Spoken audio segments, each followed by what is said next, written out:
The Vraxian death squad materialized 3 meters from Dr. Sarah Chen's position, their quantum shift drives humming with residual energy. 6 of the galaxy's finest assassins, each worth a planetary GDP, armed with weapons that could vaporize cities. Their target, one human scientist standing alone in the abandoned warehouse district of Neo-Shanghai. Sarah didn't even look up from her tablet. "You're late," she said, scrolling through her notes. "I expected you 47 minutes ago." Traffic? The lead assassin, a Vraxian warlord whose name translated roughly to Devourer of Hope, raised his plasma cannon.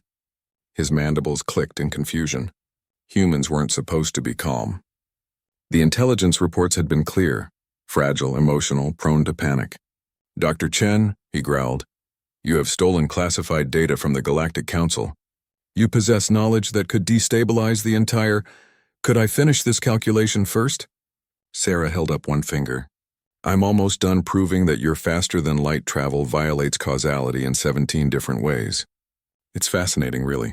You've been breaking the laws of physics for 3,000 years and never noticed." The assassin fired. The bolt of superheated plasma stopped 3 centimeters from Sarah's head, suspended in midair like an angry firefly. She glanced at it, then back at her tablet. "Oh good, it works," she muttered. "Jenkins, you can come out now." From the shadows, a man in a worn leather jacket emerged, chewing gum. Master Sergeant Marcus Jenkins, retired, or so the official records claimed. He carried no visible weapons. He didn't need to. "Ma'am," he nodded to Sarah. "Gentlemen," he nodded to the assassins. "I'm going to give you one chance to leave. Fair warning, nobody's taken that chance yet." 3 more assassins appeared from quantum shift surrounding them. A Corlaxian mindbreaker, a Thelian bioweapon, and a Xanthari warrior whose exoskeleton could withstand a nuclear blast. Jenkins sighed. "Yeah, that's what I figured." What happened next took exactly 43 seconds. The Vraxian warlord discovered that human reaction times, when properly enhanced, could operate in microseconds. The Corlaxian mindbreaker learned that human minds, shaped by millennia of trauma, war, and existential dread, were far harder to break than expected. The Thelians' biotoxins met a bloodstream so saturated with adaptive nanites that they evolved 17 countermeasures before the assassin finished collapsing. The Xanthari's unbreakable exoskeleton shattered like glass against Jenkins' fist, a fist backed by military-grade augmentations that humanity had developed in secret for the past 60 years. The remaining 2 assassins tried to retreat through quantum shift. They found the dimensional pathways blocked.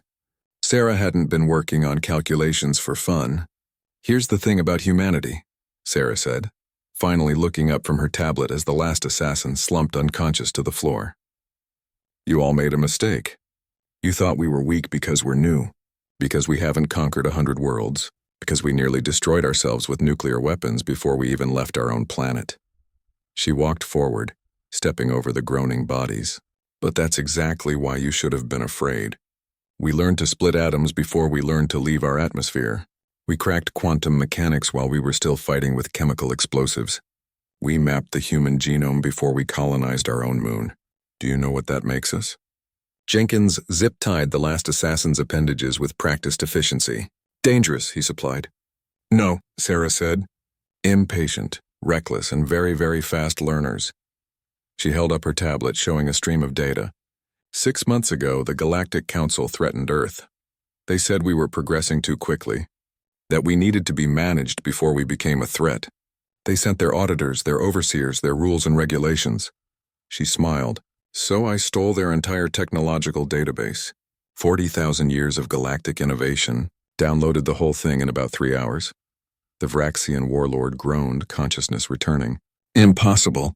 Our encryption was designed to stop alien minds from accessing it," Sarah interrupted.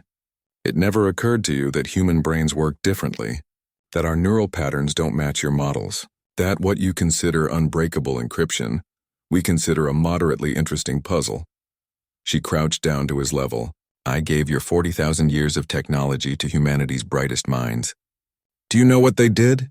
The assassin's eyes widened with something approaching fear. "They got bored with it in 3 weeks. Started improving it, combining your gravity drives with our quantum theory, merging your biological engineering with our medical science. Right now, There are 10,000 human researchers turning your ancient technology into something new, something better. Jenkins helped her to her feet.